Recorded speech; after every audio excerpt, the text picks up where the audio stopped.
أعوذ بالله من الشيطان الرجيم. بسم الله الرحمن الرحيم. الحمد لله والصلاة والسلام على أشرف المرسلين محمد بن عبد الله صلى الله عليه وسلم وعلى آله وأصحابه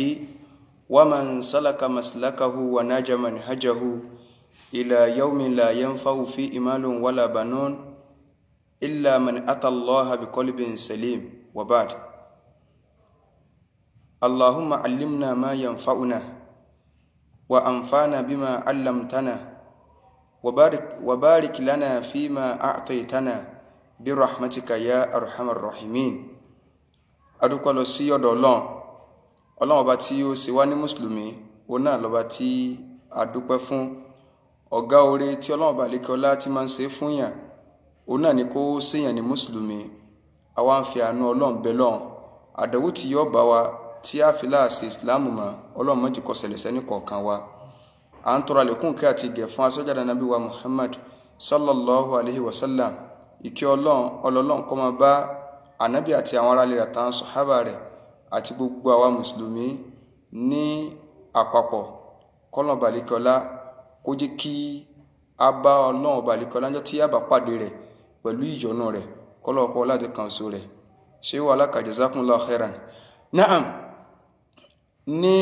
àárọ̀ yìí ní nǹkan tí ó ti ju bí 30 minutes lọ, so mo rí fídíò kan tí alágbára omi tí ó ṣe, tí bàbá yìí ń sọ ń bẹ̀ wípé àwọn ní ẹ̀rí, àwọn sì ti ka tírà lórí wípé kìí ṣe ọ̀rọ̀ tí Mudiru Markaz sọ òun làwọn fẹ́ sí kíni o làwọn fẹ́ tẹ̀lé, ṣùgbọ́n a máa ń ṣèwádìí, a máa ń gbìyànjú láti lè ka tírà. Àwọn padà rí wípé kò sí kájúkò máa délébọ̀ tó bá ṣe zina nínú ṣẹ̀ríà Ànábì wa Muhammad sallallahu alaihi wasallam. Inna lillahi wa inna ilaihi raji'un. Ọlọ́run kó ṣàforíjì fún wa o, kó ṣàforíjì fún kálukú o. Ilé ìwádìí kó yé mi pé àgbà olódò pátápátá gbáà ó ní gbogbo ẹnikẹ́ni, àtẹ̀ntọ́ bá sọ, ẹ̀ntọ́ tó ń sọ ṣáájú, àtẹ̀ntí ó tún padà máa sọ o, gbogbo rúrò rí báyìí àgbà olódò. Ìfihàn yìí pé yẹnrìn làwọn èèyàn gbájúmọ́, wọn ò gbájúmọ́ kí ó ní kọ̀ wá sí wàhálà. Yorùbá ní ibi ń ṣe ọ wà òun ní ń gbọ̀ wà. Inú àwọn ọ̀rọ̀ tí wọ́n wá pa, wọ́n dákọ̀ mú àtà Imam Malik pé wọn ò gbé mú àtàwájú tírà tí wọ́n ń ná òkè, wọn ò rí ókọ rẹ̀ dáadáa o, tẹ́yìn òru wọn ò rí lábàá bẹ̀ pé o. Ṣùgbọ́n tí wọ́n ń dùn mí fún ọ̀pọ̀lọpọ̀ followers ni wípé ẹ̀yin ò lè mọ̀ yàtọ̀ láàrin auxiliary nurse àti nọ́ọ̀sì gangan. Ẹlòmíì ò tí ì kọjá ẹni tí kìí ṣe àgbàlagbà la fi ń to kìí ṣe àgbàlagbà la fi ń to ọ̀rọ̀ ìmọ̀ o. Mo ti dàgbà, mo ti ń bẹ́sìn bọ̀ ọjọ́ ti pẹ́, nǹkan la fi ń to ọ̀rọ̀ ọmọ o. Bí ò ṣe yí pé ìmọ̀ Ọlọ́run lè gbé fún ọmọ kékeré. Àwọn àgbàlagbà ńlẹ̀ Yorùbá sì sọ wípé ọ̀pàdé àgbà lọ́nà oníkọyọ ọlọ́gbọ́n. Bí dìdìrín ló ṣe dàgbà sọ ọmọ. Ẹlòmíì àsìkò tó yẹ kó mójútó kéwú kò mójútó, kádàrà wa lọ gbé síbi tó ga, tó jẹ́ wípé ibi tí kádàrà gbé sí level rẹ̀ ò gbé. Ṣùgbọ́n ká ṣàlàyé ọ̀rọ̀ láàrin ìṣẹ́jú díẹ̀ torí kémi ò tó lọ múra fún khutbah Juma. Àti kó àwọn tírà wà tá a sì fi rinlẹ̀ fún wa wípé kì í ṣe pé a fẹ́ fi rinlẹ̀ kó a fẹ́ máa kẹ́rì wá, ṣùgbọ́n rújú díẹ̀díẹ̀ àti tí wọ́n ní òsì ká lè bá a mọ̀ yìí pé ó wà nínú ẹ̀sìn. Ọ̀ràn yẹn tó bá gbọ́ nǹkan burúkú ni kó ṣàtúnṣe tágbára rẹ̀ bá gbé. Owó tá a fi máa ra dátà Ọlọ́run bá lè kí Ọlọ́run pèsè ẹ̀ fún wa. Tá a bá ti ń rí wìkúwì láàmà sí kíni o, láàmà jáde láàsì máa sọ̀rọ̀, kì í ṣe pé a fi ń tako ẹnì kankan. Mú àtà Imam Malik rahimahullah tí bàbá dákọ Tanwirul Awalik òní, àwa fi tí a hàn tá a sì fowókọ rẹ̀ hàn. Ní inú tí a ní àwọn òrí nínú mú àtà Imam Malik, screen lè má gbé dáadáa, ṣùgbọ́n ó ní a ti fi hàn wáyé. Ó ní ẹni tó náà bá lè kà á ó lè rí díẹ̀ kí n tó máa kà jáde, kì í ṣe ìkakúkà òun ló wà ń bẹ̀. so ti yé báyìí. Hadith àkọ́kọ́ torí challenges méjì ni ọkùnrin mú jáde. Ó ní ẹni tánàbí bá lẹ́lòkó tó yàtọ̀ sí Yẹhudi káwọn ará bí àwa ní pé láwọn ará bí kí wọ́n mú jáde. Ó ní wọn ọmọ èyí tí wọ́n bá jáná sí ní wọn ọmọ kéwù wọn ò lè dá iná àti iná ká ẹjẹ́ àfi ọ̀rọ̀ fọ́nbù lẹ̀. So bí mo ṣe kéré ń kọ̀ bàbá ń kí ó láàrin ọdún 5 tí ń ní wo tí ó sì ní rẹ́mi bí idhnillahi al-wahidil qahhar. So torí wọn ò ní mustawa kankan lẹ̀. So ẹni o nínú Muwatta Imam Malik téèyàn bá ti lẹ́rìí kó sì jà kankan Kitabul Hudud ònà Muwatta tẹ́ ọkọ̀ dáa kan torí pé ta bá ń kó ti tí Ibn Taymiyyah tá ń kó ti Ibn Qayyim a ti mọ̀ pé ẹni ìpè ní wọ́n lọ́dọ̀ ti yín torí ẹni òní ti jẹ́ káàánú kó tiẹ̀. So ẹni bí tẹ́ ẹ dáa kan náà láti kọ́kọ́ wá gbé ọ̀rọ̀. So Imam Malik rahimahullah ta'ala rahmatan wasi'a wọ́n ní haddathana Malikun an Nafi' an Abdullah ibn Umar annahu qala ja'at al-yahud ila rasulillahi sallallahu alaihi wasallam fadhakaru lahu anna rajulan minhum wa imra'atan zanaya. So wọ́n ní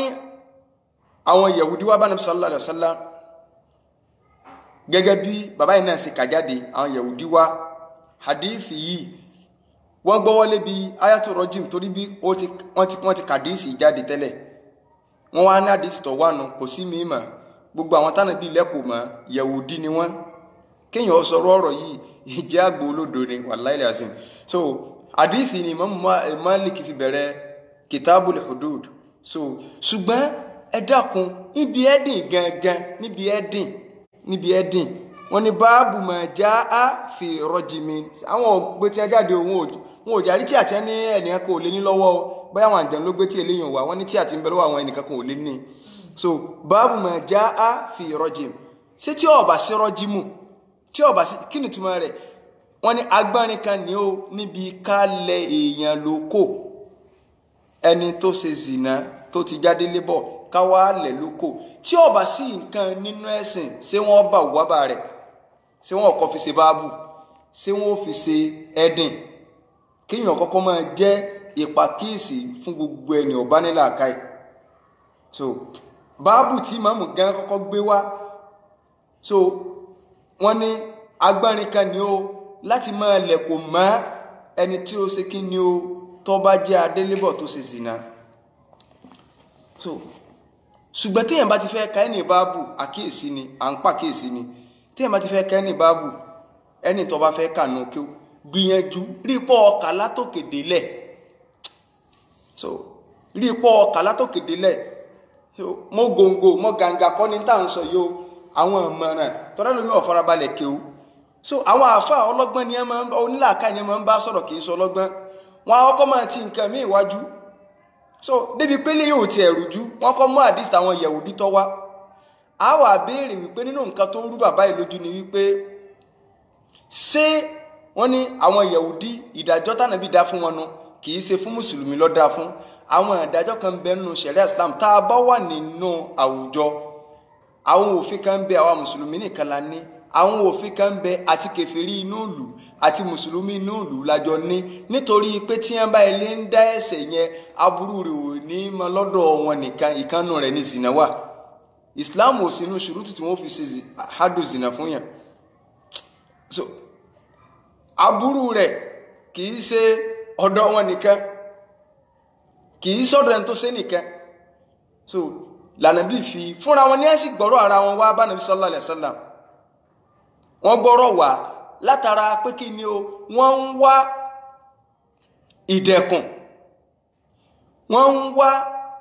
ìdẹ̀kùn wọ́n ti rí pé ó wà nínú tírà wọn ò sì fẹ́ lo òfin yẹn. Wọ́n á wò bóyá wọ́n lè rí ní tí ọ̀rọ̀ jù nínú Islam. Nànàbí fi wá ń jẹ́ kó yé wọn wípé ọ̀dà náà ṣé kò sí àyàtò rọ́jìmù nù kéde ànábì tó ti mọ̀. Wọ́n ní òsì ń bẹ̀ ọ̀dà náà ẹ̀ka tó wà ń bẹ̀ wọ́n á kan tó wà bẹ̀ jáde. Kábílẹ̀ ibn Salamu tó ní ọ̀dà náà ìwọ́tọ̀ gbọ́wọ́lé wọn ọ̀yà gbọ́wọ́ rẹ̀ òkè kan tó wà ń bẹ̀. ànábì ti mọ̀ wípé òfin yẹn wà tóró òfin yẹn gbogbo àwọn ànábì tó lọ náà òun náà lọ wà fún ọ wà lọ́dọ̀ Musa náà òfin Musa wà ń bẹ tó sì wà lọ́dọ̀ Musa náà wà lọ́dọ̀ ànábì wa Muhammad sallallahu alayhi wa sallam lórí irú òfin àwa ń bọ̀ àdíìsì ti tẹ́ mú wá náà mo fi wá sọ wípé nínú ìka ọ̀rọ̀ délẹ̀ kí má ti máa mú orúkọ tẹ́ ní kákàwá nínú mú àtà Imam Málíkì yìí tí bàbá ní àwọn òtún rí o ní o hadith ẹlẹ́ẹ̀kejì o ní o 1552 1552 o ní fún gbogbo ẹni tó bá lè dáka so kí ni ó wà ńbẹ̀ wọ́n ní haddathani Malik an Yahya ibn Sa'id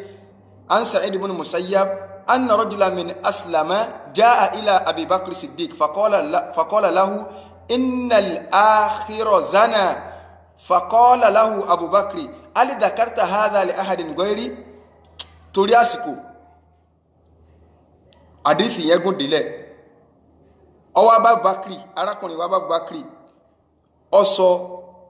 ipa nìkan ṣe zina so Abakri wá ní ó sọ pé òun ṣe zina òun ti ṣe zina o ẹnìkan ṣe zina báyìí so Abakri wá ní so o ti sọ fẹ́ nìkan tó yàtọ̀ sí mi ó lóun ò ti sọ fẹ́ nìkan tó yàtọ̀ sí Abakri wá ní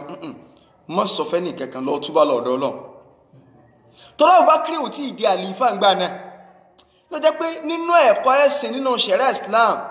tí nǹkan yẹn bá wà fẹ́ni tó ṣe tá a rí kì í ṣe pàṣàrí mú lọ ọ̀dọ̀ adájọ́ ẹ bá sọ̀rọ̀ pé kó túbà lọ́dọ̀ Ọlọ́run ṣùgbọ́n tọ́rọ̀ bá ti dọ́dọ̀ adájọ́ kò sí nǹkan kan mọ́ ju wípé kí wọ́n ṣèdájọ́ fún lọ arákùnrin tó lọ bá Umar irun tí ó sọ fún Abubakar ó sọ fún Umar ibn al-Khattab náà so nígbà ó sọ fún Umaru náà tó sọ fún pé lọ túbà lọ́dọ̀ Ọlọ́run ó tún ṣe kí ni ó tún lọ bá Umaru náà kó tó di wípé ó wá lọ bá ànábì wa Muhammad sallallahu alayhi wa sallam fún rẹ̀ náà ló gbọ́dọ̀ lọ́dọ̀ ànábì so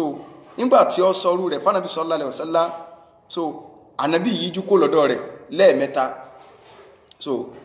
lẹ́yìn eléyìí ó tún wá bá ànábì sallallahu alayhi wa sallam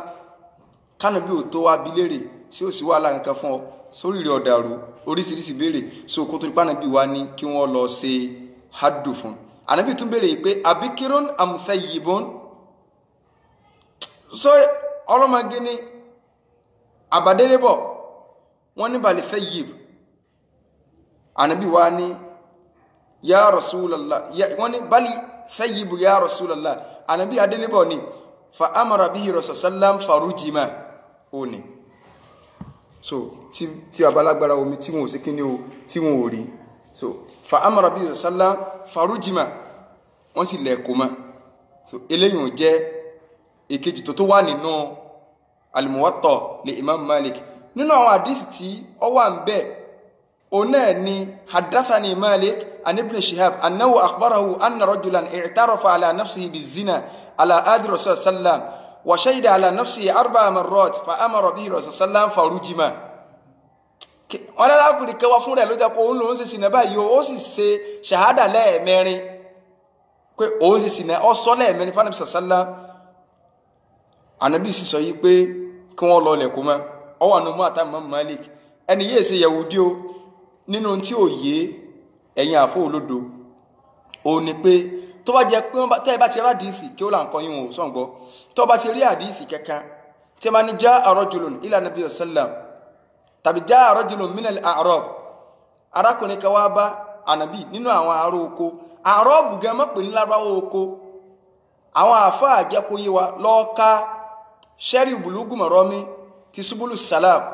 nígbà tí ń sọ wípé já àrọ̀bíyùn lọ́wọ́ ní àrọ̀bíyù jámù rẹ̀ ní àrọ̀b wal àrọ̀b sùkánù libadiya min àrọ̀bí wà min ajamin gbogbo ẹni tí bá ti ń gbé oko pátápátá sùtì báyìí gbogbo ẹni tí bá ń gbé oko min àrọ̀bìn aw min ajamin ó jẹ́ lárúbáwá ni ó jẹ́ ẹni tí èsè lárúbáwá ni gbogbo ẹni tí bá ti ń jẹ́ sùkánù libadiya òun ni à ń pè ní kíni o àrò oko àwọn ni à ń pè ní àrọ̀b so tí wọ́n ti sọ pé já rajulun minal àrọ̀b mùsùlùmí ni torí tí ẹ bá ṣe mùsùlùmí hadith yìí wọ́n clear rẹ̀ pé jaa rajulun minal yahud jaat imra'atun minal yahud wọ́n ṣàlàyé pé arábìnrin kan wá nínú àwọn yahudi arákùnrin kan wá nínú àwọn yahudi tí wọn ò bá ti ṣe pé minal yahudi sí gbà wípé ń tó wà mùsùlùmí ni gbogbo àwọn hadith tá ń ká ní ìsìn tí wọ́n ń sọ wípé kò sí mùsùlùmí kankan tánàbí ṣe rọ́jímọ̀ fún láyé rẹ̀ so ọwọ́ kún wọ́n sọ yí pé jaa rajulun ila nabi sallallahu alaihi wasallam ala ahdi nabi i'tarafa ala nafsihi bizina ala ahdi rasul sallam wa shahida ala nafsihi 4 marrat gbà yí pé ọkùnrin yẹn tí wọ́n wí tó bá jẹ́ pé Yahudi ni wọ́n ṣàlàyé rẹ̀ so ti báyìí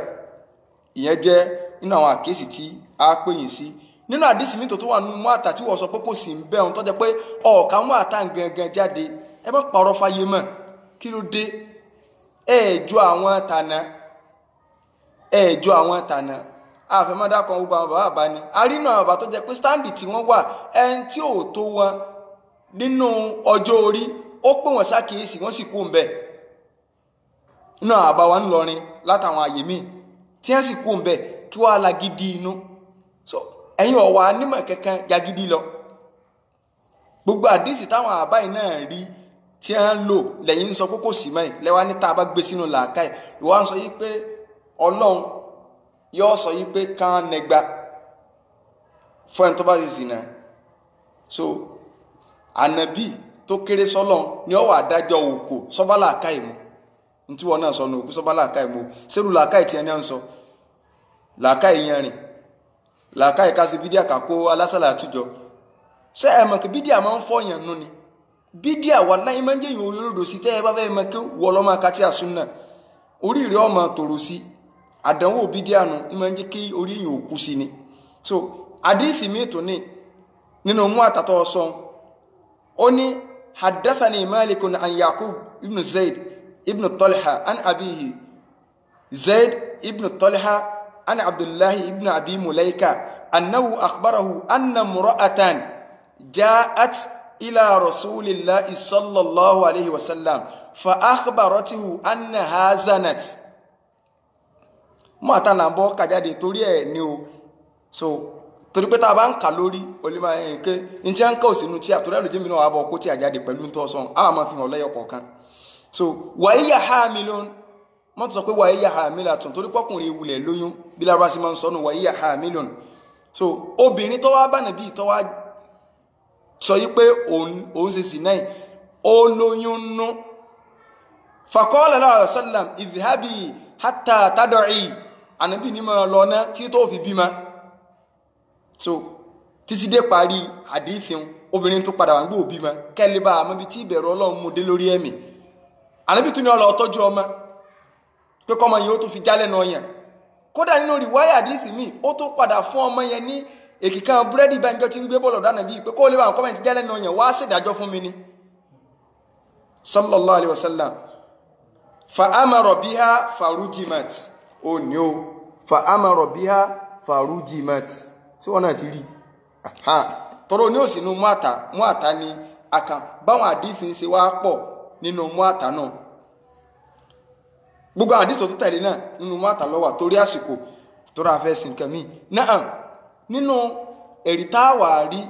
nínú nǹkan tó da làákà ìyẹn rú so tí ẹni kò sí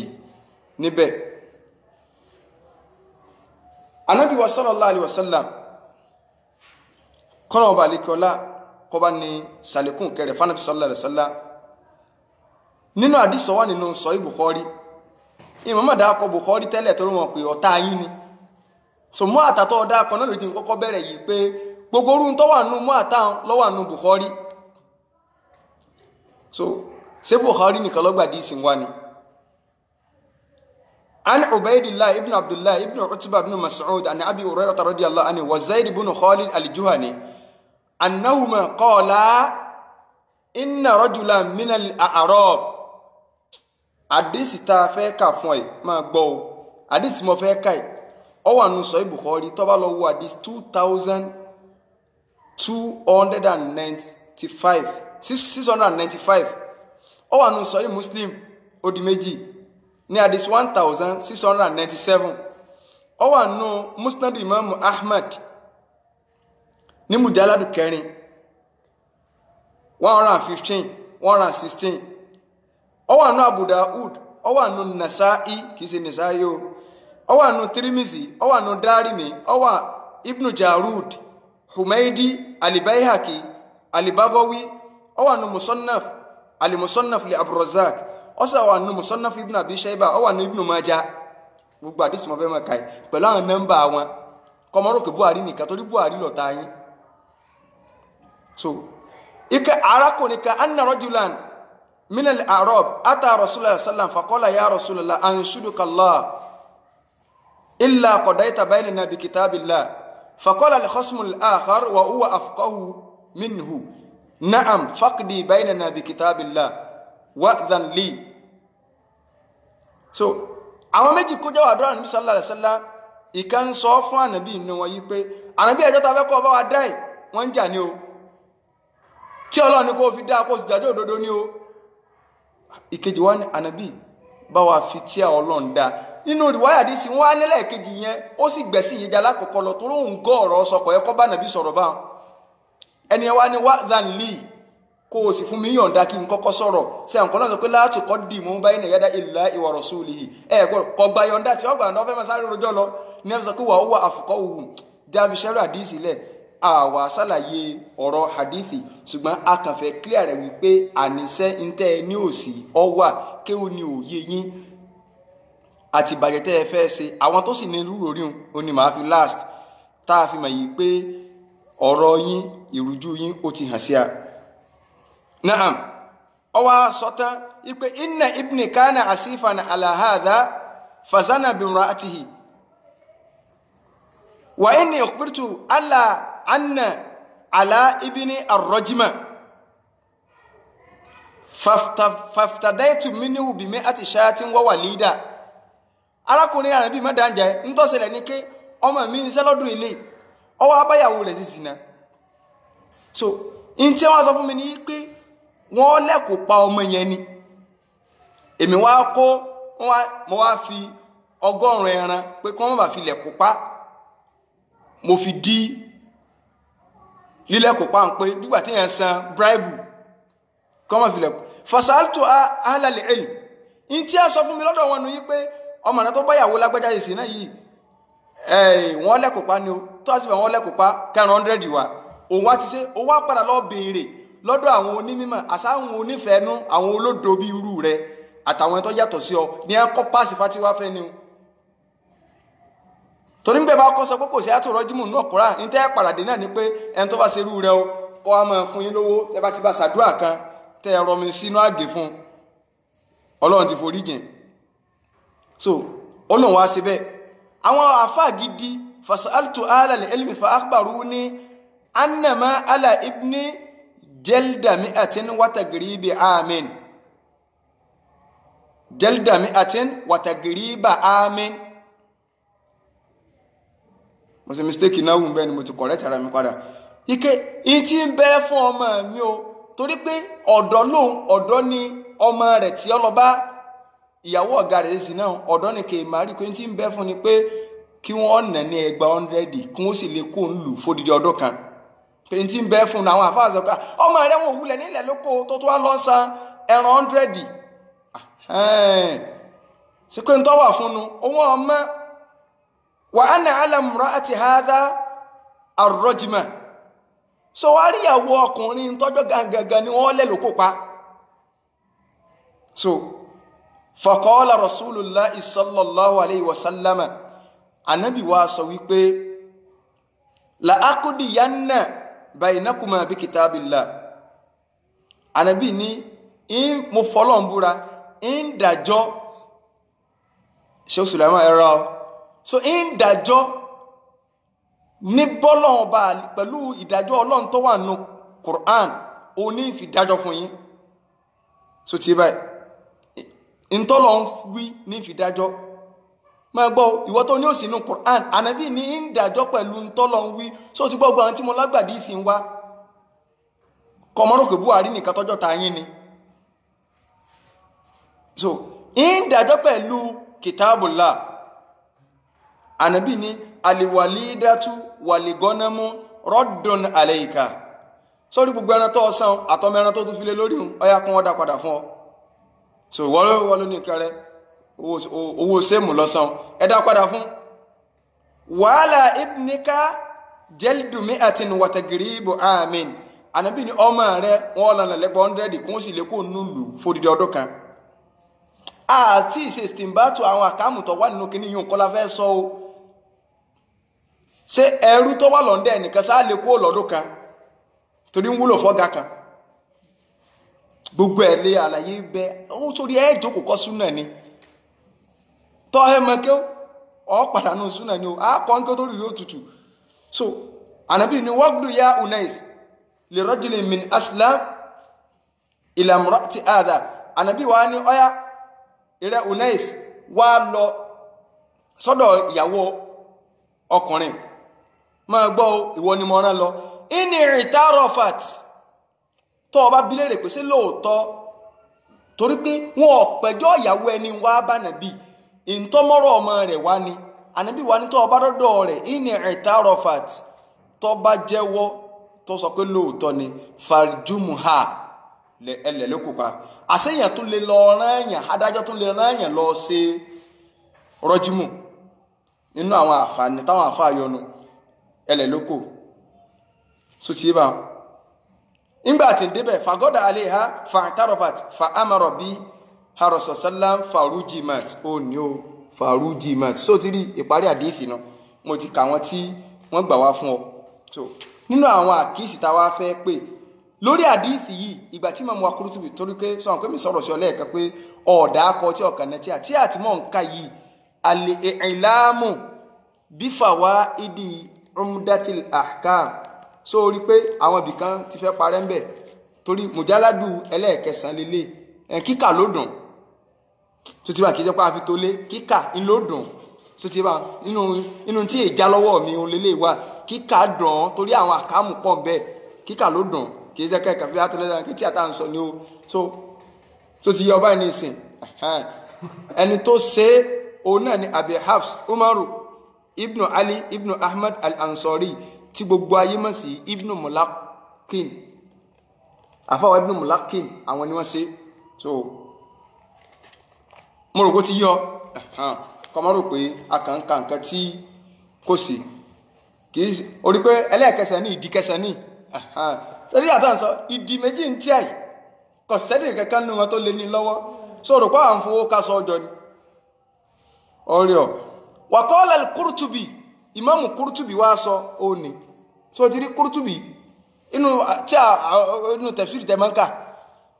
ó ní in kanat hadhihi al-qadiyya máa gbọ́ sórí ọ̀rọ̀ ìtàn tó ṣẹlẹ̀ nínú àdísí nígbà Imam Qurtubi ń tú àdísí ó ní waqa'at ba'da an-nas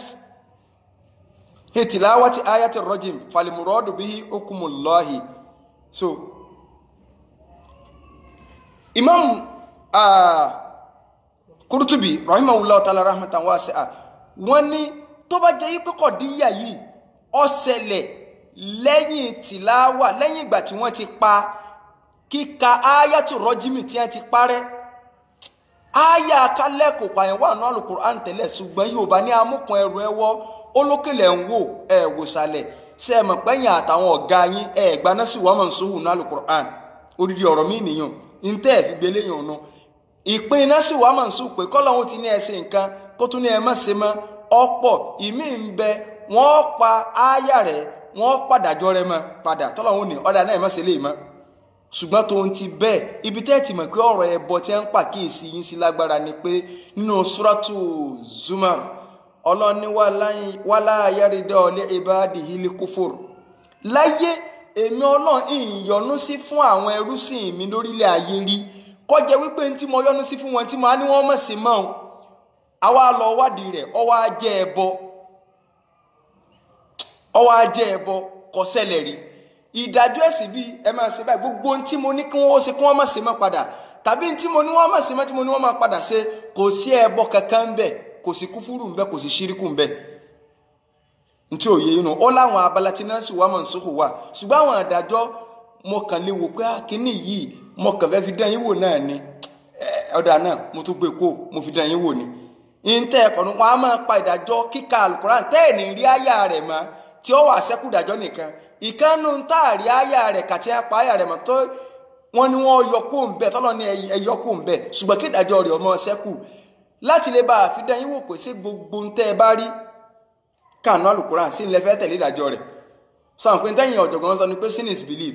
kì í ṣe gbogbo sin is belief tó o bá lè sọ pé sin is belief èèyàn jẹ́ ìyàn wájú ọlọ́run torí pé nóhun tó rí lọ́lọ́run wà tí ẹ má sọ pé ò ní làákàyè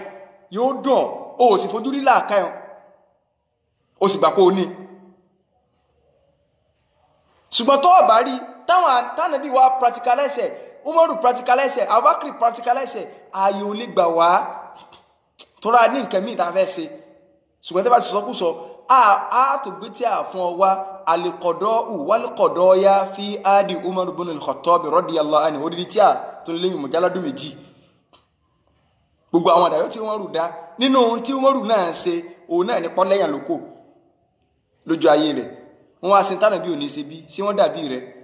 àbúrò kí mọ̀ Bukhari nìkan lọ́kọ̀ gbé léyìn lẹ̀ gbogbo àwọn àfẹ́sìn mọ́ bọ̀ ń bẹ̀ so Imam Qurtubi wá sọ yìí ké a jẹ́ pé lẹ́yìn ìgbà wọn ti pa ayatu rọ́jímù yìí rẹ̀ òní tánà bí gbàlérò yìí pé hukumullah so pé ìdájọ́ Ọlọ́run ní fi ìdájọ́ fún yín o hukumu yẹn òní ìdájọ́ tó kù tí wọ́n ti pa áyà rẹ̀ Imam Qurtubi wá ní wà ń ká náà ti kọ́bùlàhù ṣùgbọ́n tó bá jẹ́ pé ìṣẹ̀lẹ̀ yìí ìṣẹ̀lẹ̀ síwájú kọ́lọ́hún tó ní wọ́n pa ayatu rọ́jímù rẹ̀ áyà kálẹ̀ kò pa inú Al-Qur'an ajẹ́kẹ́ falimurọ́dù ìntànàbí gbàlérò ń bẹ̀ ní hakikatu kitabillah Kùránì gangan lọ́gbàlérò ó mìíràn pé la aqdiyanna baynakuma bí kitabillah tànàbí sọ pé ń dájọ́ pẹ̀lú kitabillah tó bá jẹ́ pé lẹ́yìn ìgbà tí wọ́n ti pa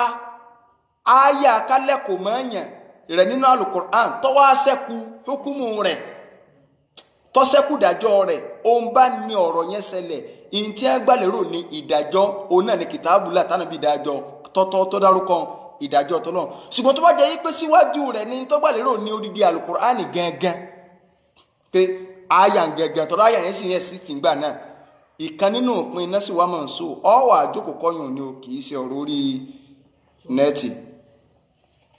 nínú àwọn tí a tún rí nínú àdíìsì míì tí a fi mọ̀ wípé oníká máa dá pẹ̀lú míì tí a ń ṣe fún àdíìsì ilé Imam Bukhari gbà wá tó bá lọ wá di 6815 Imam Ahmadu gbà wá Imam Maliki gbà wá nínú mú àtàwọn ó ti wà lára tí mo kà lẹ́ẹ̀kan Imam Nasa'i wọ́n gbà wá Imam Bagawi gbà wá fi sunna àdíìsì mo fẹ́ káì òun náà ni pé ata rajulun minal muslimina so ti gbọ́ báyìí ata rajulun minal muslimina so ti rí báyìí arákùnrin kan wá bá nàbí inú àwọn mùsùlùmí wa huwa fil masjidi tánàbí wà ní mọ́sálásí fanadahu ó wá ń pè ànàbí yìí pé ya rasulallah inni zanaitu mo sì sì náà fa a'rada anhu ànàbí yìí jùkọ́ ó ní mọ́ kanú mọ́ àtàlẹ́ kan ló fi jẹ́ yí pé tó bá fẹ́ mọ̀ ń pa ìmọ̀ àdéṣì ló lé jó tó bá fẹ́ mọ̀ ń pa rẹ̀ a ní nǹkan kankan tá à ń pè ní àtìrọ́f tó bá ti rí wáyà níbi kan ó tún wá lọ mọ́ wá ogo túrúkù tádìsì yẹn gbà káàkiri ìmí ìnigbí wá ń bì kọ́ mọ́ pé tọ́jà pé bómi ló ti lè rin tí ó kọ̀ǹpìlìtì ẹ̀ kí ẹni tó bá bí sí pẹ̀lú léyìn kò lè ráàyè tẹran yẹrin ọ̀gbọ́ kò lè ráàyè à ń tẹyẹrin àní káwọn èèyàn ọ̀rọ̀ mi wá àárín àwọn obìnrin tẹ́ ń dúró sí tẹ́ ń sàlátù tẹ́ ń jó nǹkan kan ìmọ̀ ń kú láàkáyé ni fàárọ̀dọ̀ àníhà ànàbí wa yíjú kú òfin hátà sánà dhalika alayhi arba marrat tó fi wá sọ nǹkan lẹ́ẹ̀mẹ́rin falamma shahida ala nafsi arba shahadat da'ahu wa sallam ìgbàtí ọwọ́ awúbẹ̀ lẹ́ẹ̀mẹ́rin ànàbí ẹsẹ̀ wá pẹ̀kú wáńbì àbíkà jùnà sọ ya wèrè tó bá tó sọ pé òun ya wèrè Islam tó fẹ́ bá wá excuse torí pé kọ́ìdà ń bẹ lọ́dọ̀ àwọn àfẹ́ẹ̀sìn ó ti ẹ̀lẹ́ mayún ọ̀gá rẹ̀ gan ọmọ ipé alihududu tudura ubi shubuhat gbogbo adù tọ́lọ́n bá ní ká ṣe fún yẹn tí ṣubú àbá ti wà ń bẹ́ẹ̀ tó gbọ́dọ̀ ṣe mọ́ tó bá ní mo ṣe ń tó ṣe ànímọ̀ tó dò tọrọ mọ́ àmọ́ wádìí pé afẹ́mọ̀ yóò ṣe tí ṣubú àti bá ti wà ń bẹ́ẹ̀ ó láwọn bí a ti máa ń ṣàlàyé ṣubú àti yẹn ó ní àbíkà jùnà kọ́ lálá rárá ohun ọ̀yá wèrè o ànábì ní fa al ahsanta sórí tí a ń pè ní ihsan alágbára omi àtàwọn tó tún yàtọ̀ sí ọ nínú àwọn tó tún jọ́gá rẹ tẹ́ ń wò kọ́ sí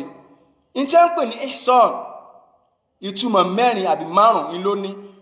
mẹ́rẹ̀ẹ̀rin àbí márùn-ún ní Kùránì sí lò ló jẹ́ pé gbogbo wálé mọ́sọ̀ náà tún ti ń bẹ́ náà lò Kùránì kì í ṣe pé lọ́mọ tó sí pé ẹ̀ ń tọ́ wà nílé ọkọ a máa túmọ̀ Islam a máa túmọ̀ ifa a máa túmọ̀ huriya a máa túmọ̀ tazwij eléyìn tó bá lè pè wá sórí nọ́mbà àkọ́ sóti yí báyìí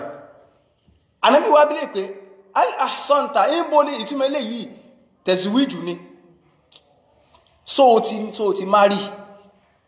qala na'am oníbẹ̀ ni faqala sallallahu Ànábì ní ìdí àbúbì yìí fáríjù múhù ọyẹ ẹ̀tẹ̀lé ẹlọ́rọ̀ jámà rẹ̀ kọ́lá ibnu ṣe ẹlọ́lẹ̀ lókò torí ẹ̀yin tẹ́ gbọ́ kí ó tẹ́ ń gbọ́ wa torí yín náà la fi ń sọ kí wọ́n má bàa fi da ìsìláàmù wọ́n fẹ́ ba ẹ̀sìn jẹ́ fún yín ni ìyìn tí ń dùn wọn gangan wọn ò sọ ọwọ́ pẹ́yìn oúnjẹ làbí wọ́n ń já kó lẹ́yìn wọn táyé ti lajú tẹ́ ẹ̀ wo sẹ́mọ́tàrà tọ́jọ́ ọ̀tà ìyẹn gan ni wàhálà ibnu Shihab ní fa akhbarani abu salama wá sọ fún mi ibnu abdulrahman annahu sami'a Jabir ibn Abdullah yaqul pé òun gbọ́ tí Jabir ibn Abdullah kan náà àwọn sàbẹ́ ànàbí tó sọ yìí pé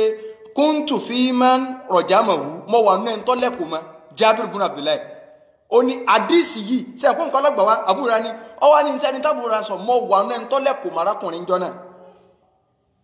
farajamnahu bil musalla kódà yídì láti lọ lẹ́kùn mọ́ falamma adlaqatuhu lihijaro nígbà tí ó kó bá tó kó rọ́lù haroba ọ̀họ́ fa adraknahu bi harra farajamna ọwá ní arọ́júlù arákùnrin tó wá bá níbi tí a pé rọ́júlù minal muslimin orúkọ rẹ̀ ní Ma'izu ibn Malik Ma'iz ibn Malik so láfíìmọ̀ sọ pé nínú ẹni tánàbí rẹ̀ kò mọ́ táwa ni a ń pè ní Ma'iz alágbára omi Yorùbá ní ibi tí ń ṣe wà ní gbọ̀ wá sẹ́ Ma'iz ibn Malik fàúwà aslamiyyu madaniyun wọ́n sọ gbọ́ ará Madina ni o jaa ila nabiyyi sallam ta'iban muniban farujima rahimahullah so Ma'iz wà bá nàbí lẹ́yìn tó túbá ọmọ Madina ni ó wá bá nabiyyi sallam lẹ́yìn tó túbá tánàbí sí ní kún ọ lẹ́kùn mọ́ so wà Ma'iz lákọ̀bùn Ma'iz yìí gẹ́gẹ́ lákọ̀bù rẹ̀ ni aka rẹ̀ ni wasmuhu orúkọ rẹ̀ gẹ́gẹ́ ní Urayb sọ́rọ̀ àdìsí mọ̀ nkáì ìlàwà káàmọ́ tó jáde nílé kí ó wá nínú sílábọ̀sì wọn lọ́wà torí kí wọ́n bá kò fáírọ̀s láfi ní ìwọ náà sọ bí tẹ́ẹ̀fọ́ mọ́ yín sí nílé kí ó nínú sílábọ̀sì tó wà fáwọn tó jáde torí pé àwọn tó bá fẹ́ jáde thanawi kitabul hudud òun ní sílábọ̀sì hadithi wọn tí lè kí ó bá gbádùn o so tó sì rẹni gidi kọ́ so ó ní Ma'izu yìí kátàbà láwùrọ̀ sálà anábì kọ lẹ́tà fún kitaban bí islami qawmihi so tí bá tó fi mọ̀ kò mùsùlùmí ni ké lọ́ọ́ máa ṣe dáwà ń lù rẹ̀ àwọn èèyàn rẹ̀ jẹ́ pé pẹ̀lú islam àwọn èèyàn rẹ̀ anábì kọ lẹ́tà lé lọ́wọ́ ní Ma'iz rawa anihu ibnuhu Abdullahi hadithan wa'ida àdísì kan péré lọ́mọ rẹ̀ Abdullahi gbọ́ wà lọ́dọ̀ rẹ̀ síwájú kún tó lè àbá rẹ̀ ló kópa pòǹgbẹ́lẹ́ náà nàbí sọ̀sọ́lá so àfáwà Ibn Hibban wọ́n ní Ma'iz yìí nínú in tí wọ́n sọ wàsálà nàbí sọ́lá ayyul amali afdal nínú tó bèèrè wà nàbí ìjọ kan ni pé ìwọ ànàbí iṣẹ́ wo ló lóore jù ànàbí ní imanu billah so àti bẹ́ẹ̀ bẹ́ẹ̀ lọ kákó lórí orúkọ ọmọbìnrin tí máìsì wá bá ṣe sìnà ká tó fi yùn kan kí ó àwọn àáfà kódà in tí mo fẹ́ sọ yìí orúkọ ọmọbìnrin ọ wà nù pẹ́sẹ̀ táwà sẹ́ẹ̀tì fáwọn ọmọ tó jáde kí ló kọ obìnrin tí máìsì bá ṣe sìnà orúkọ rẹ̀ ní Fatima àwọn kan ní Munira òun lórúkọ rẹ̀ so àti bẹ́ẹ̀ bẹ́ẹ̀ lọ so kákò ní abala eléyàn tíra kan là ń kà fún wọn o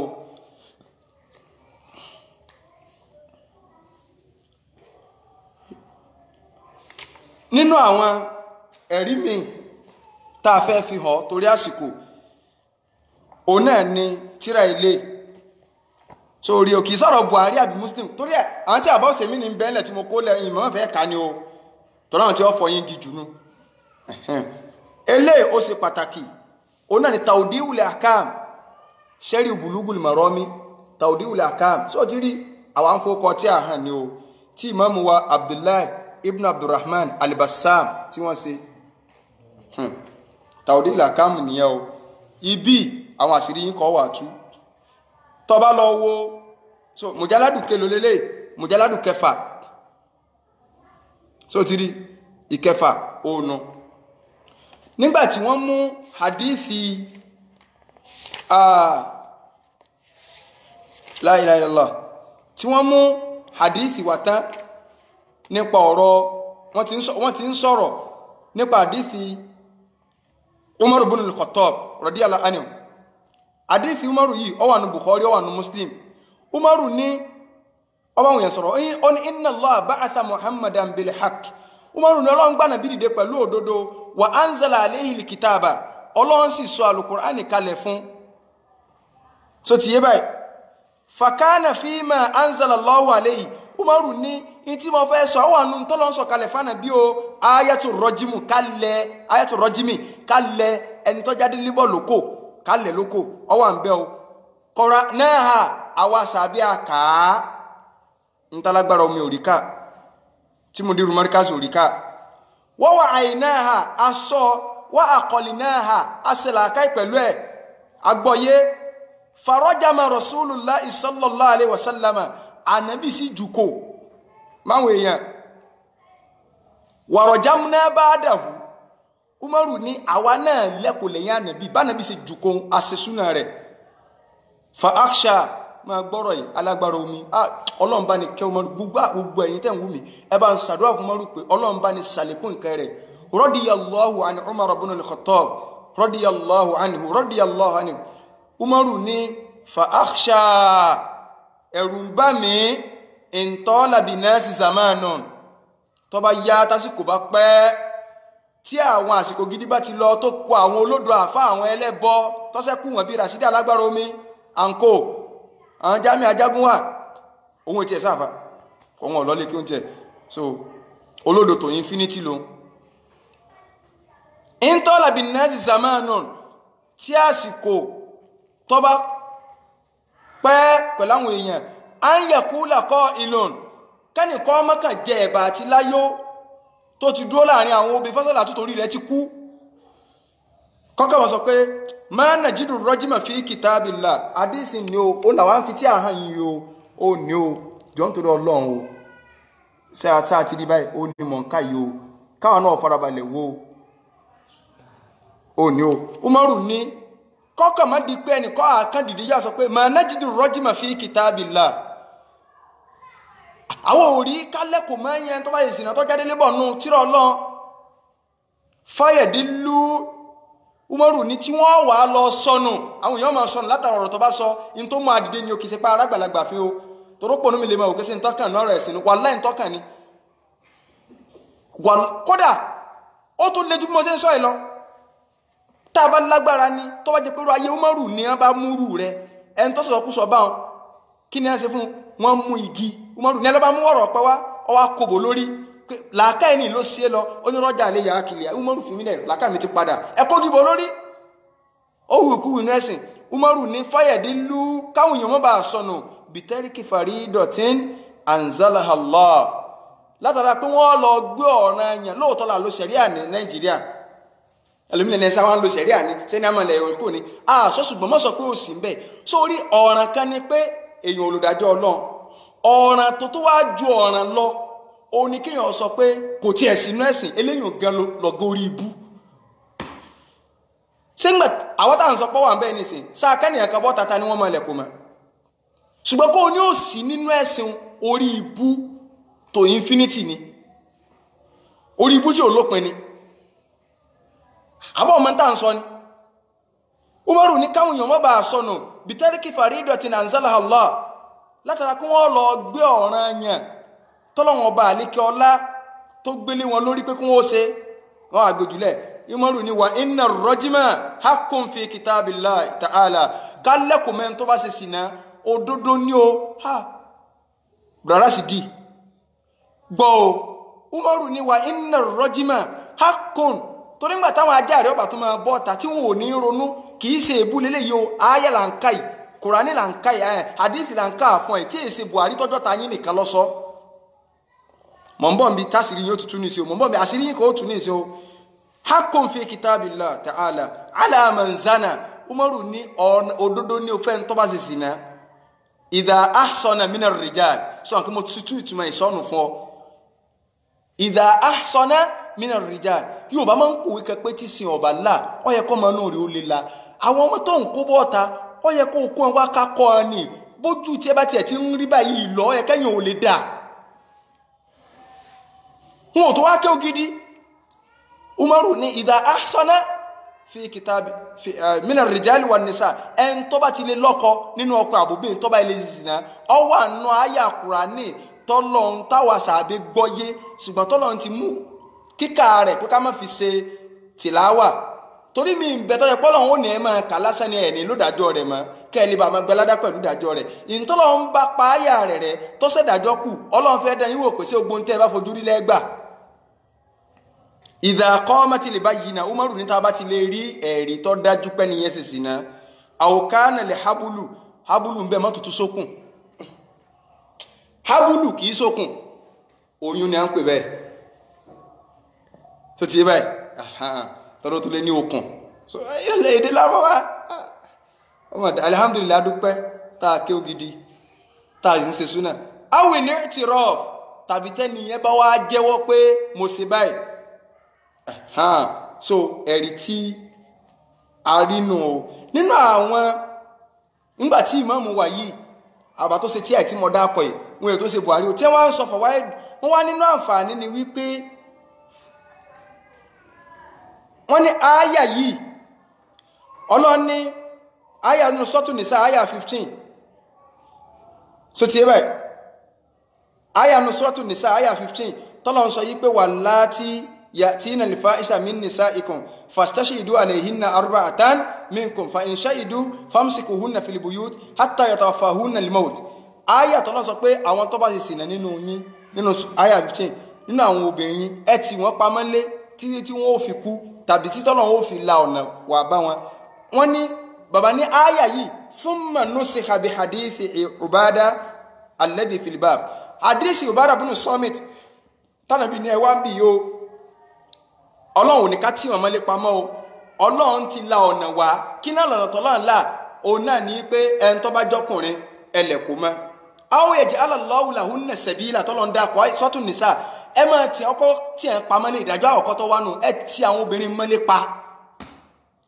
tí wọ́n fi kú tàbí tẹ́mi Ọlọ́run fi mú nǹkan mi wà ìtọ́lọ́wọ́ wà mú wa sọ́ọ̀mọ̀ yìí pé súnà ànábì wáyù ni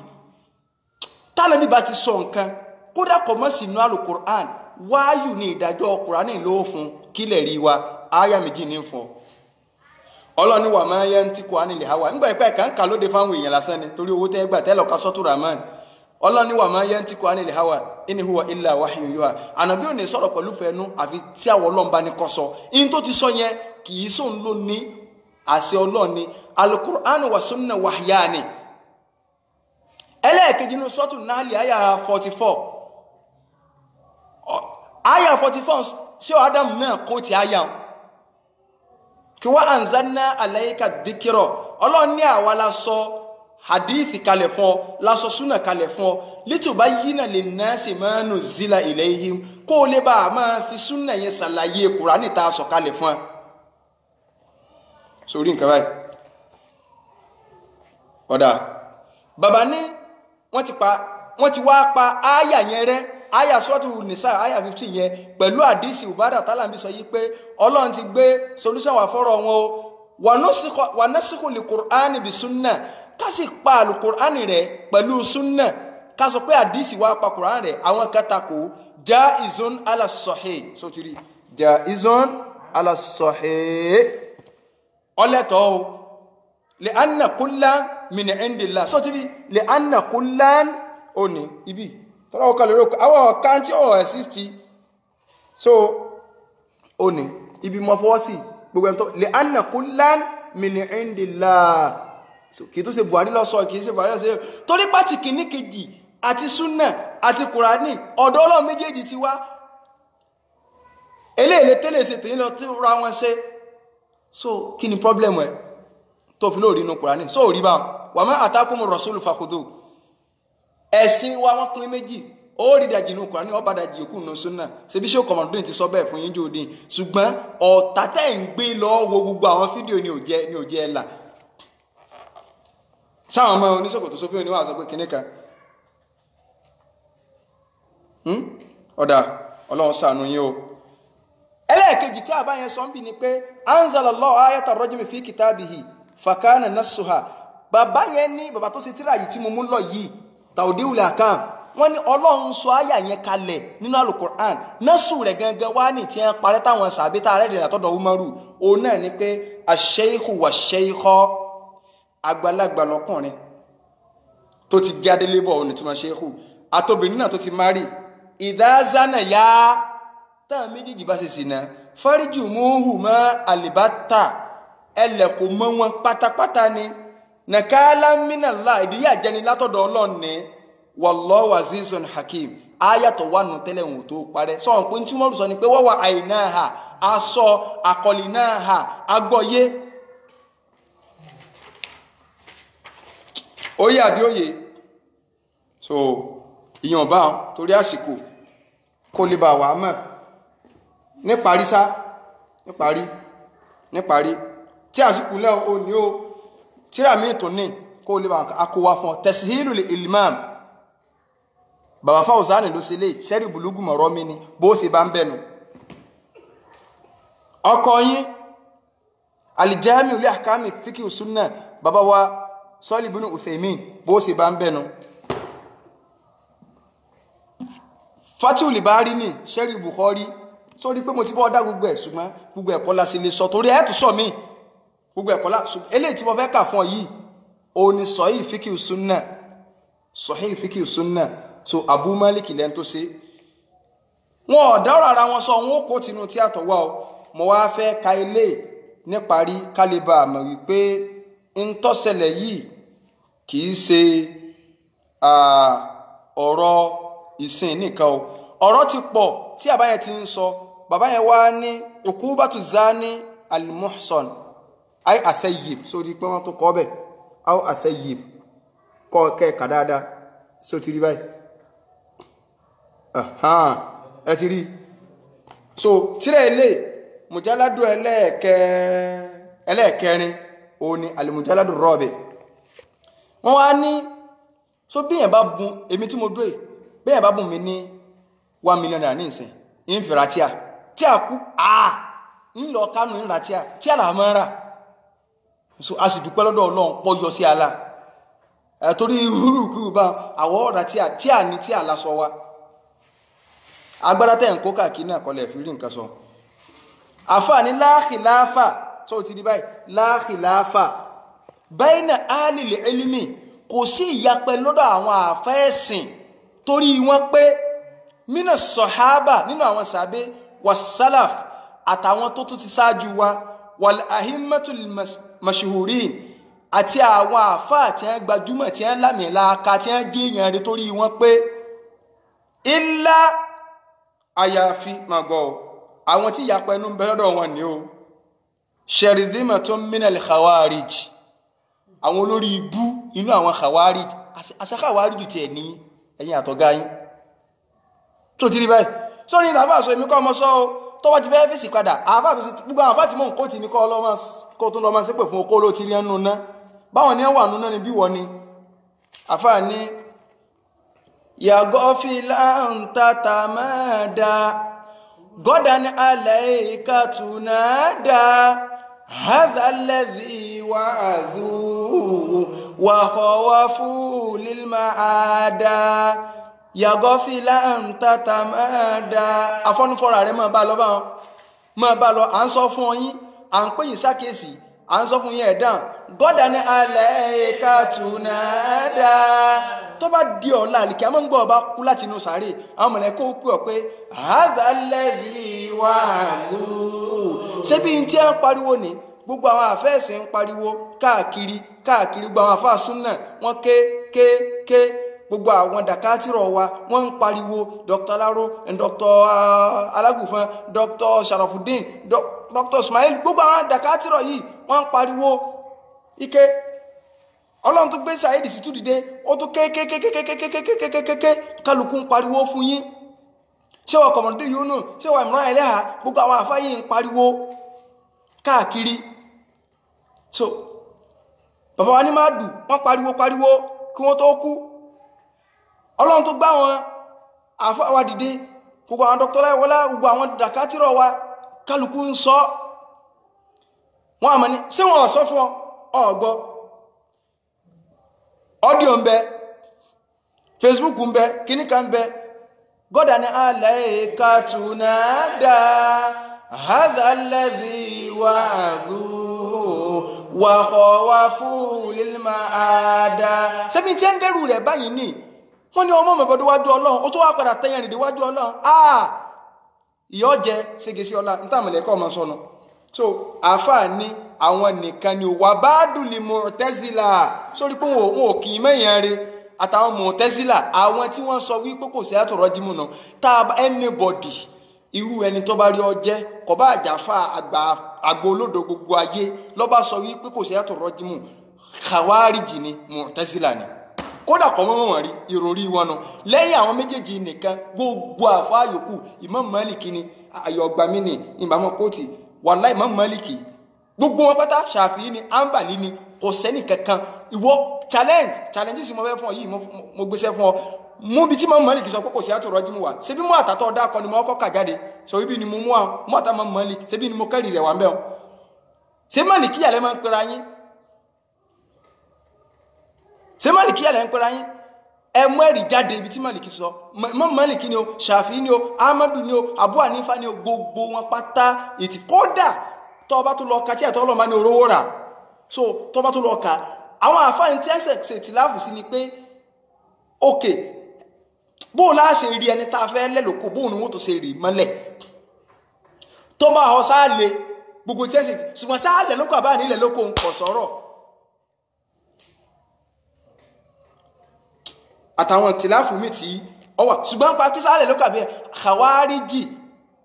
àti àwọn Mu'tazila àwọn ní ń tọ́ ẹ̀ ń sọ so ọ̀rọ̀ yóò lè jọ á lójú náà ló fi lè rí tí a dàkà so annal muhsan wọ́n ní gbogbo àwọn tá a dákọ̀ àwọn sàbí pátá àwọn salaf àwọn tó rí wọn pé tí wọ́n èso lódo ìyìn tí ẹrú lórí pé annal muhsan idha zana tí ẹni tó ti jẹ́ adélébọ̀tọ̀ bá ṣe zina fa innahu yurjamu bil hijara hatta al-maut so ti rí báyìí hatta al-maut so ti rí bí tí mo gbé sí àwọn fi hàn yìí lójú screen ni o tí ó fi kú wọn lẹ̀ ló kò pa ni so in tí àwọn àfẹ́sìn tí wọ́n sọnù tó ti yé báyìí so ṣùgbọ́n àwọn àdíìsì kan wá bí àdíìsì tó wà nínú Musannaf Abdurrazzaq ipe wà thayyibu bi thayyibu jalidu mi'atin wa rajim tí adélébò bá ṣe sí náà ẹ̀kọ́kọ́ nà lẹ́gbọ̀n 100 wà rajim kẹtùn wà lẹ̀ lóko ibẹ̀ ni ìtìláfù wọn wá pé ṣé àkọ́kọ́ lẹ̀ àánà ní ẹgbà kátó lẹ̀ lóko ni àgbókò ti gbé gbogbo ẹ̀ gbogbo táwọn afáàṣẹ ṣùgbọ́n lórí pé sókòlílẹ̀ wà nínú ẹ̀sìn wallahi òkòlílẹ̀ wà Ọlọ́run sọ̀kalẹ̀ sínú ṣẹ̀ríà rẹ̀ ó sì dá wa lójú tá a bá wá jẹ́ yí pé ń tá a sọ ẹ̀fọ́parọ́ ni kọ́lọ́hún mú a kó náà wàá sọ bẹ́ẹ̀ torí bẹ́ẹ̀ ń dẹ́sìn rú tó wá jẹ́ pé ń tá a sọ ìfẹ́ ẹnu la fi sọ tí èyí ṣe òdodo bẹ́ẹ̀ kọ́lọ̀ ọba àlekẹ́ ló mú wa ṣùgbọ́n tí ọba rí bẹ́ẹ̀ gbogbo ẹ tí bá ń parọ́ ó kù kọ́lọ̀ ọ̀rọ̀ ti débi ọ̀rọ̀ pé ká máa fèpè yanjú ẹ̀ níparí torí bẹ́ẹ̀ ń báyé àwọn èèyàn jẹ́ through social media ẹ wà máa parọ́ àwọn ọmọ tá làwọn ọmọ mo rò pọ̀ rẹ́yìn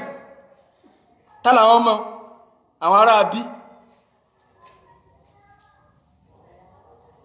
ìmọ̀ràn mi fún gbogbo ẹnikẹ́ni tí bá ń wùwà àbí tí ó máa padà wùwà wàláhì ọ̀rọ̀ ẹ̀sìn kò sí jà ń bẹ̀ tẹ́ ẹ bá mẹ́rin ẹ̀ wá ni kódà bẹ́ẹ̀ ní ká organize hall ká lọ́dọ̀ àwọn security torí pé tọ́gì lẹ́yìn máa ń kó kí káwá ṣe ìfojúrinjú báyìí gbogbo kí ó tẹ̀rí ẹ máa kó bọ̀ wàláhì àṣẹ sí wẹ́wẹ́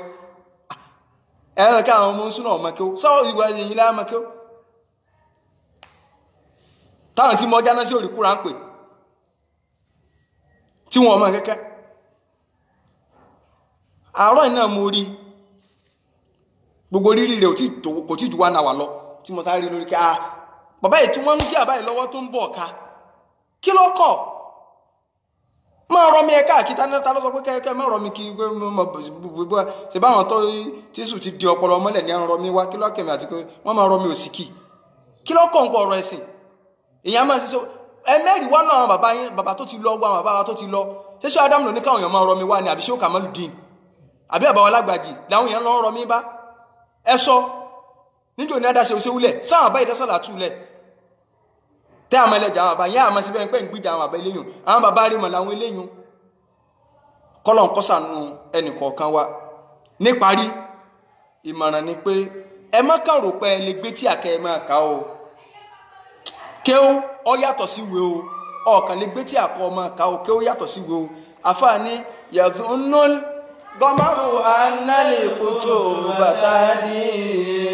àkọ́fàmì lè dèrò kílẹ̀ olómi àkọ́fàmì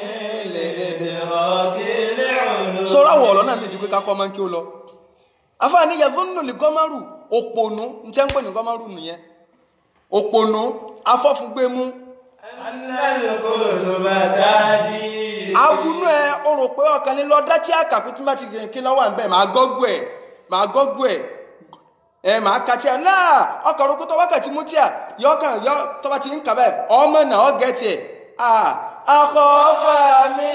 lè dèrò kílẹ̀ ọmọ mi akọ́fà mi lè dèrò kílẹ̀ ọmọ mi. olómi pókìtì ìrántí orúkọ ọmọ ni látàárọ̀ olómi pókìtì torí Yorùbá yẹn kì díẹ̀ so orúkọ tó oyè tó ẹsẹ̀ gbanú olómi pókìtì ni ọ ike sọ̀rọ̀ pé ó lè jẹ́ ọgbẹ́sìn yìí wà máa yẹ́dìrì ìjà olóbè ànàfíà ṣé òpónà ara rí ọmọ yìí pé a máa wà nínú àwọn tíra tó ń téèyàn ká gọwà mídọ̀ háyà wá tí a kẹlá lè fàyèmí gọwà mídọ̀ háyà wá tí a kẹlá lè fàyèmí. àwọn gọwà mídù àwọn kókókókókókókó tó jẹ́ pé ó rò pé ọgbọ́n nǹkan yé ni ibi tí àgbọ̀yé ń lọ ní ibi tó sì máa lọ ní. gọwà mídọ̀ háyà wá tí a kẹlá lè fàyèmí gọwà mídọ̀ háyà wá tí a kẹlá lè fàyèmí. àwọn akókó tí máa ń dalà ká èèyàn rú tí ó ẹni tó rò pé ó ti gbọ́ nǹkan yé Ọlọ́run ṣeun mọ gẹ́ẹ̀tì ẹ̀rí ẹ má sàrí mọ́ bẹ́bọ́ ọ̀tá mọ́ sọ wá dá kọjá pé irú wa yìí lọ́jọ́ orí akéré sí yín ṣùgbọ́n nù mà akéré sí yín o wàláhì akéré kéré sí yín nù mà ọjọ́ orí mọ̀ ń sọ ṣùgbọ́n nù mà sọ wá dá ẹ mọ̀ pápọ̀ ní bẹ́ńlẹ̀ Yorùbá àgbàlagbà lápè yín sọ wá yẹ ojú sì máa ń tiwà káwọ̀ wọ́ àgbàlagbà ńlẹ̀ ṣùgbọ́n gbàtà àgbàlagbà bá ti wá lọ ta sọ́nà àtànàbí nǹkan ṣé àwọn àmọ́ ti jọ àgbàlagbà sọ́nà tá àgbàlagbà lẹ́gbẹ̀ẹ́ Ọlọ́run tá ń dẹ́gbà tánàbí tẹwa lẹ́nìkan kọ̀yìn sáwọn bàbá sọ́n kó wọ́tọ̀ kọ̀yìn sánàbí gan lọ kọ̀yìn sí bàbá ni àwọn àbáwò lọ ń dákọ. ṣùgbọ́n tí máa ń fà ó náà ni pé tí èèyàn bá ti ń ṣe bídíà orí rẹ̀ máa ń kú ni àfà ní